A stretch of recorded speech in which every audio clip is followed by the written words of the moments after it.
జై శ్రీమన్నారాయణ. అందరికీ నమస్కారం అండి. ఈరోజు నేను మా దేవుడు మందిరాన్ని చూపించబోతున్నాను.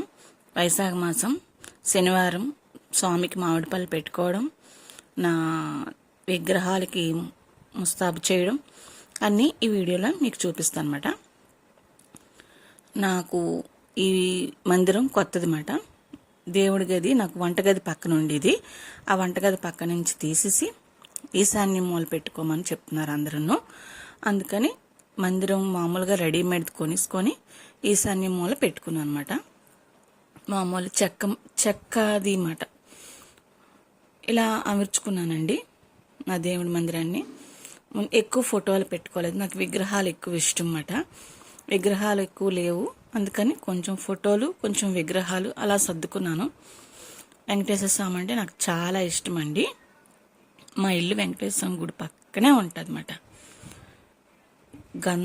గంధంలోని జవ్వాది పౌడరు, రోజు వాటరు, వీలైతే మన దగ్గర ఉన్న పర్ఫ్యూమ్ ఏదైనా సెంటు అలాంటివన్నీ వేసి గంధం బొట్లు పెట్టి కుంకుమ బొట్లు కూడా పెట్టుకొని చక్కగా స్వామిని అలంకరించుకున్నాను.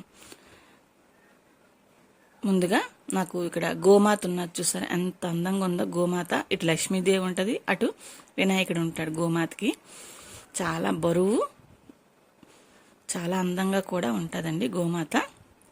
ముందు గోమాతను పెట్టుకున్నాను నేను. తర్వాత ఒక్కొక్క విగ్రహానికి అలంకరించుకొని పెట్టుకున్నాను. ఎంత అందంగా ఉంటుందో చూడండి మీరే.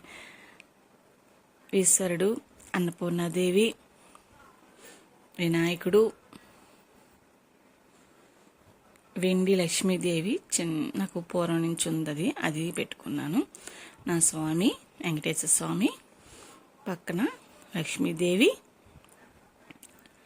ఏనుగులు, ఇది మామూలు సిల్వర్ మాట అది, ఇంకా రాధాకృష్ణులు ఇలా అలంకరించుకున్నాను. నా దగ్గర ఉన్న విగ్రహాలు ఇవేమాట.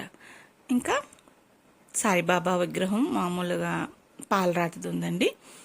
పాదాలు సాయిబాబా పాదాలు పాలరాతివే, అవి వేరేగా పెట్టుకున్నాను. ఎంత అందంగా కనబడుతున్నాయి చూసారా విగ్రహాలు. మా స్వామి అలంకరణ చాలా బాగున్నాయి కదా.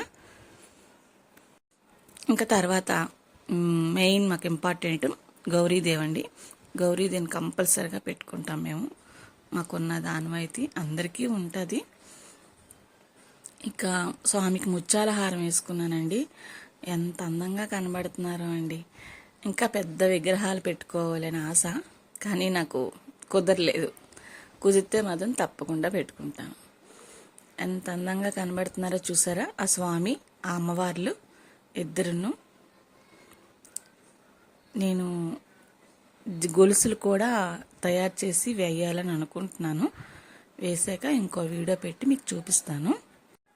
ఇంకా అన్ని శనివారం కదండి, స్వామికి ఇష్టమైన రంగు పసుపు రంగు కదా, అందుకని పసుపు రంగు పువ్వులతోని అలంకరణ చేసుకున్నాను అనమాట.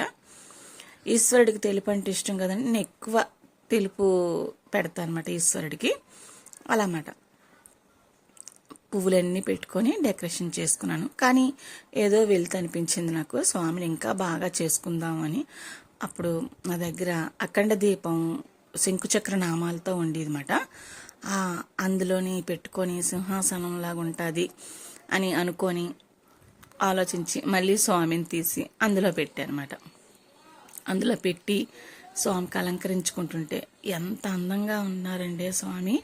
ఆ శంకుచక్ర నామాలు అటు ఇటు వేసుకొని మధ్య నామం ఈ స్వామి ముందు మా తల్లి మహాలక్ష్మీదేవి పెట్టి ఇటు అటు 2 ఏనుగులు పెట్టి చాలా చాలా అందంగా తయారు చేసుకున్నాను అనమాట. పసుపు కుంకాలు కూడా పెట్టుకుంటాను. శంకుచక్ర నామాలు దీపాలు ఉన్నాయి, అందులో పసుపు కుంకాలు పెట్టి వాళ్ళిద్దరికీ పెట్టారన్నమాట. ఎంత అందంగా ఉన్నదో మీరే చూడండి కావాలంటే. పువ్వులు పెట్టాను, పువ్వులు పెట్టి చూస్తే ఇంకా ఎంత సుందరవందంగా ఉన్నారో స్వామి. నవ్వుతూ నాకు అలా చూసుకోవాలనిపిస్తుందండి. ఇంకంతేనండి, అన్నీ పెట్టాను, దీపాలు పెట్టాను, ధూపం వేసాను, అన్నీ వేసాను, హారతి ఇచ్చాను, అన్నీ చేశాను. ఒక్కటి మర్చిపోయానండి, అంతే. ఏంటో అదొకలా ఉంది, వెళ్తుగా అని అనుకున్నాను. ఇంకా తీరా చూస్తే ఏంటంటే స్వామికి నేను తులసి మాల పెట్టడం మర్చిపోయాను. తులసి తెంపి తల్లి ఆ స్వామి కొరకే నేను తెంపుతున్నాను, నా మీద కోపగించుకోక తల్లి అని చెప్పి తెంపాను. కానీ కడిగేసి ఓ పక్కన పెట్టేసి మర్చిపోయాను అనమాట. అంతా అయ్యాక గుర్తొచ్చింది. అప్పుడు ఆ స్వామికి సమర్పించుకున్నాను అనమాట. తండ్రి క్షమించి నన్ను, నీ తులసి లేకుండా నీ పూజ చేస్తానా నేను అనుకొని క్షమించమని అడిగానమాట. అదండి ఇవాళ నా వైశాఖ మాసం పూజ ఇలా అయ్యిందన్నమాట. మామిడి పళ్ళు సమర్పించుకున్నాను స్వామికి, కొబ్బరికాయ అరటిపళ్ళు కూడా పెట్టుకున్నాను. నా స్వామిని ఈ వైశాఖ మాసంలో ఇలా పూజ చేసుకున్నాను. ఖాళీ ఉండదు కదండి, నేను డ్యూటీకి వెళ్ళాలి, అందుకని ఇలా చేసుకున్నాను అనమాట. ఇంకా ఆ స్వామిని అలంకరిస్తుంటే ఇంకా ఇంకా ఇంకా అలంకరించాలని అనిపిస్తుందండి. అంత అందంగా ఉంటాడు స్వామి, ఎవరికైనా ఇష్టపడతారు స్వామి. ముత్యాల హారం వేసాను, కొన్నివే మామిడి పళ్ళు పెట్టుకొని దీపారాధన చేసుకున్నాను అనమాట. దీపారాధనలోని ఆ లైటింగ్ వెలుగులోని నా స్వామి అందాన్ని చూసుకొని అలాగా ఉండిపోయానమాట. ఓకే ఫ్రెండ్స్, ఈ వీడియో మీకు నచ్చితే లైక్ చేయండి, షేర్ చేయండి, సబ్స్క్రైబ్ చేయండి. ప్లీజ్ సపోర్ట్ చేయండి ఫ్రెండ్స్. ఓకే ఫ్రెండ్స్, ఆ స్వామిని చూశారు కదా, మీకు ఎలా అనిపించిందో ప్లీజ్ చెప్పండి. ఏదైనా తప్పు ఉంటే సరిదిద్దుకుంటాను. నాకు తోచింది నేను చేశాను ఆ స్వామికి, అంతే. నాకు ఇలా చేసుకోవడం అంటే చాలా ఇష్టం అన్నమాట. అందుకని ఇలా చేసుకొని మీకు కూడా చూపించాను. మీకు ఏమైనా ఉపయోగపడితే ప్లీజ్ ఒక లైక్ ఇచ్చుకోండి. ఓకే ఫ్రెండ్స్, ఉంటాను. ఇంక సెలవు తీసుకుంటాను.